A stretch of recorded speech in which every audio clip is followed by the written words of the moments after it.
অন্তর্বর্তীকালীন সরকার প্রধান ডক্টর ইউনূস এবং বিএনপির ভারপ্রাপ্ত চেয়ারম্যান তারেক রহমানের রুদ্ধশ্বাস মিটিং যে লন্ডনে হয়েছে, তার পরপরই বাংলাদেশে একটি সুবাতাস বইছে নির্বাচন নিয়ে।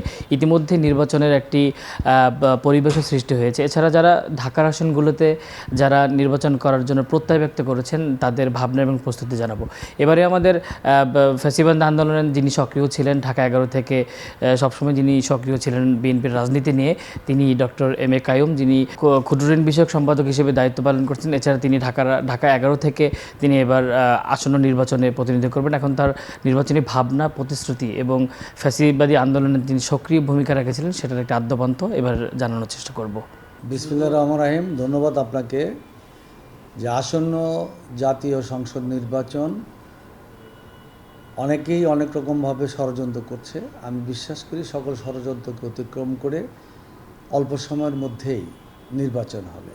তারেক রহমান সাহেবের সাথে ডক্টর ইউনূস সাহেবের লন্ডনের বৈঠকের পর সত্যিই আপনি যেটা বলেছেন বাস্তব, যে এটা মানুষের মনে নতুন করে নির্বাচন আসন্ন এই ব্যাপারে একটা আশা প্রত্যাশার জন্ম দিয়েছে। এবং ইতিমধ্যে গতকালকে ডক্টর ইউনূস সাহেব প্রশাসনের লোকের সাথে মিটিং করে ডিসেম্বরের মধ্যেই নির্বাচনের সকল প্রস্তুতি সম্পন্ন করার কথা বলেছে। তো এটা আমি ধন্যবাদ জানাই ডক্টর ইউনূস সাহেবকে, যে আমি বিশ্বাস করি যে নির্বাচনের বিকল্প কিছু নেই। বহু প্রত্যাশিত এই নির্বাচন। 17 বছর এদেশের মানুষ ভোট দিতে পারে না। স্বৈরাচারী শেখ হাসিনার ভোটের অধিকার হরণ করেছে, আইনের শাসন, অনেক রকম বিচার বিভাগ, মানুষের বাক স্বাধীনতা, মত প্রকাশের স্বাধীনতা, কোনো প্রকার গণতান্ত্রিক ব্যবস্থা ছিল না দেশে, আইনের শাসন ছিল না। সব কিছু পরে মানুষের মধ্যে এই বৈষম্য বিরোধী আন্দোলনের পর মানুষের মধ্যে ভোট দেওয়ার একটা উৎসাহ উদ্দীপনা লক্ষ্য করা যাচ্ছে। এবং আমি বিশ্বাস করি যে মানুষ ভোট দিতে পারলে বিএনপিকে ভোট দিবে। বিগত সময়ে যতবার বাংলাদেশে মানুষ ভোট দেওয়ার সুযোগ পেয়েছে, বিএনপিকে ভোট দিয়েছে এবং মানুষ বিএনপিকে ভোট দেওয়ার পর বিএনপি ক্ষমতায় এসে দেশের মানুষের ভাগ্য উন্নয়নের জন্য কাজ করেছে। এই 17 বছর আমরা শত গুম খুন মামলা নির্যাতনের পরও তারেক রহমান এবং খালেদা জিয়ার নেতৃত্বে আমরা ঐক্যবদ্ধ ছিলাম।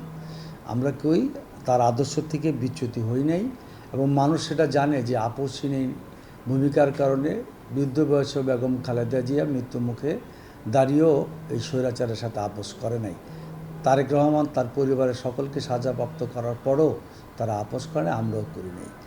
তো আমার ঢাকা 11 নির্বাচনী আসনে বাড্ডা ভাটারা এবং রামপুরা ও হাতিঝিলের অংশবিশেষ নিয়ে আমি বিশ্বাস করি ইনশাল্লাহ এখানে আমাকে 2008 নির্বাচনে আমাকে ধানের শীষের প্রতীক দেওয়া হয়েছিল। পরবর্তী কারণে মামলার কারণে আমি আসতে পারিনি। আমার ওয়াইফ 2018তে ইলেকশন করেছে। আসন্ন নির্বাচনে দল আমাকে নমিনেশন দিলে অবশ্যই আমি এই এলাকা থেকে নির্বাচন করব এবং আমি এই এলাকা মাদকমুক্ত, সন্ত্রাসমুক্ত, চাঁদামুক্ত করতে চাই। এবং যে প্রত্যাশা এবং আশা নিয়ে মানুষ বৈষম্য বিরোধী আন্দোলনে অংশগ্রহণ করেছে, কোনো ঢাকা 11-র কোনো মানুষ যাতে কোনো প্রকার কোনোভাবেই বিএনপি বা কারো কর্তৃক বৈষম্যের শিকার না হয়, এই জিনিসটা আমি নিশ্চিত করবো ইনশাল্লাহ।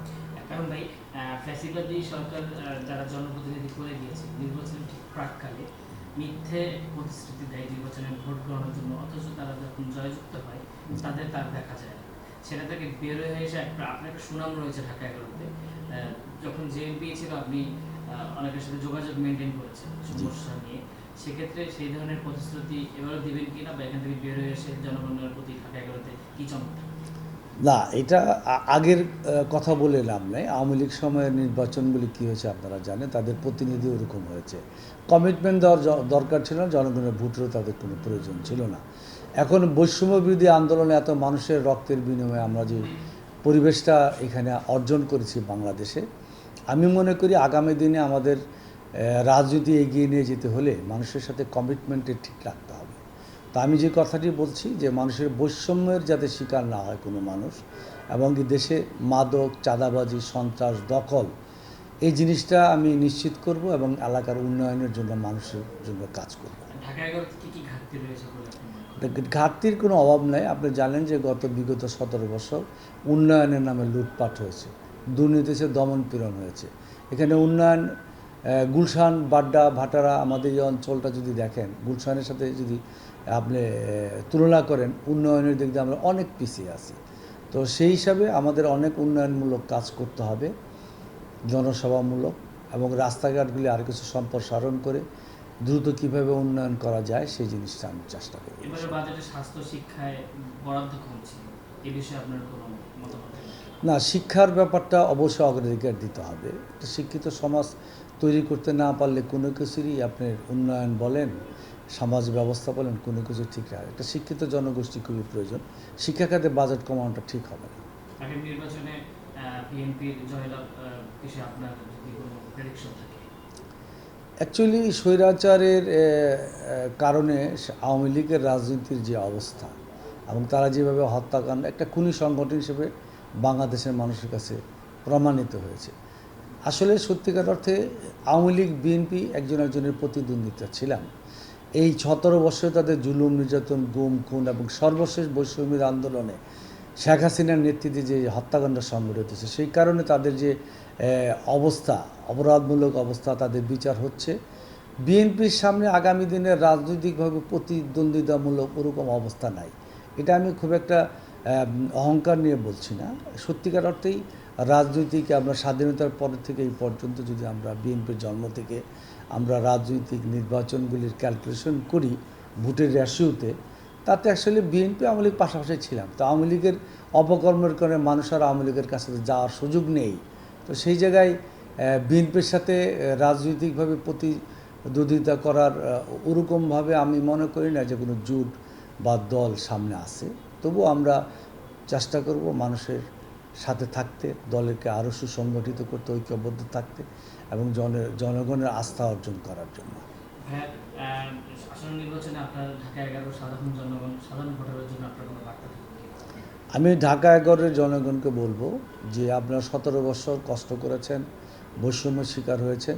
বিএনপি ঢাকা 91 সনে বেগম খালেদা যে এলাকা থেকে নির্বাচন করেছিল, এই ঢাকা 11-এর মানুষ বেগম খালেদা জিয়াকে নির্বাচিত করেছিল, উনি দেশের প্রধানমন্ত্রী হয়েছে। তৎকালীন বিএনপি সরকার এবং বেগম খালেদা জিয়া কর্তৃক আমাদের দীর্ঘদিনের সমস্যা ছিল। 1961 সনে আইয়ুব সরকারের আমলে বাড্ডা একটা প্রস্তাবিত অ্যাকর্ড ছিল। সেই অ্যাকর্ডের কারণে আমরা গ্যাস, পানি, বিদ্যুৎ এবং প্ল্যানের থেকে আমরা বঞ্চিত ছিলাম। বেগম খালেদা জিয়া আমাদের এই এলাকা অবমুক্ত করে দেয়।